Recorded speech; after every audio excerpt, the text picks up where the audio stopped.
அருமையான வசனம் சொல்லுது பாருங்க. 1 யோவான் 2:27. நீங்கள் அவரால் பெற்ற அபிஷேகம் உங்களில் நிலைத்திருக்கிறது, ஒருவரும் உங்களுக்கு போதிக்க வேண்டியதில்லை. அந்த அபிஷேகம் சகலத்தையும் குறித்து உங்களுக்கு போதிக்கிறது. அது சத்தியமாய் இருக்கிறது, பொய் அல்ல. அது உங்களுக்கு போதித்தபடியே அவரில் நிலைத்திருப்பீர்களாக. ஆமென்.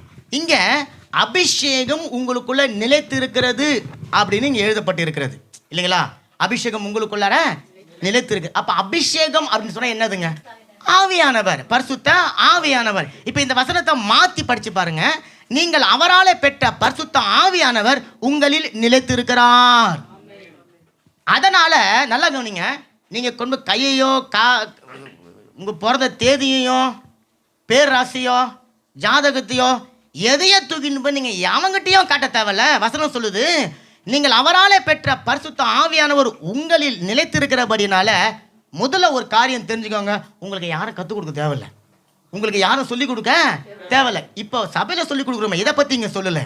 உங்களுடைய சூழ்நிலைகளின் மத்தியில், உங்களுடைய பிரச்சனைகளின் மத்தியில் நீங்கள் எங்கேயோ ஓடிக்கொண்டு போய் யார்கிட்ட காட்டி கொண்டு இருக்கிறீங்களே, அவங்க உங்களுக்கு சொல்லிக் கொடுக்க தேவையில்லை.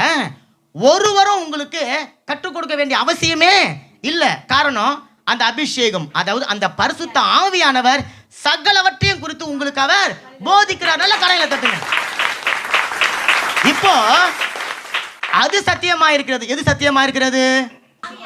ஆமா, அபிஷேகத்தை பத்தி பேசிட்டு வராரு. அப்ப அது சத்தியமா இருக்குதுன்னு சொன்னா பரிசுத்த ஆவியானவர் சத்தியமா இருக்கிறார். நல்ல கடையில தட்டுங்க. அப்ப பரிசுத்த ஆவியானவர் சத்தியமா இருக்கிறாருன்னு சொன்னா மற்ற எல்லா ஆவியும் பொய்யா இருக்குதுங்க. மனுஷ ஆவி கூட பொய்யா இருக்குது. அப்ப பரிசுத்த ஆவியானவர் சத்தியமா இருக்கிறார். அவங்களே சொல்லிட்டாங்க அது பொய் இல்லை சொல்லிட்டு, அது உங்களுக்கு போதித்தபடி. எது உங்களுக்கு போதித்தபடி? பரிசுத்த ஆவியானவர். இங்க அது இந்த அபிஷேகம் ஆவியானவர். அப்ப அது அப்படின்னு சொன்னா பரிசுத்த ஆவியானவர் உங்களுக்கு போதித்தபடியே அதுல நீங்க நிலைச்சு நில்லுங்க. அப்ப இங்க பரிசுத்த ஆவியானவர் போதனை தான் ஒரு அரை மணி நேரமா சொல்லப்பட்டு கொண்டு இருக்கிறது. நீங்க கேட்டீங்கன்னு சொன்னா அதுல நீங்க நிலைச்சு நிப்பீங்கன்னு சொன்னா நல்லா தெரிஞ்சுங்க, உங்களுடைய வாழ்க்கையை டிசைன் பண்றவன் வேற எவனும் இல்லை.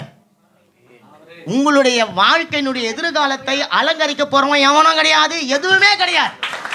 உங்களுடைய வாழ்க்கையை அலங்கரித்து அழகுபடுத்தி மலை மேல இருக்கிற பட்டணத்தை போல மாற்றக்கூடிய ஆலோசனைகளை கொடுத்து வழி நடத்தி உங்களுக்கு உதவி செய்யதான் ஆவியானவர் இருக்கிறார். அல்லேலூயா.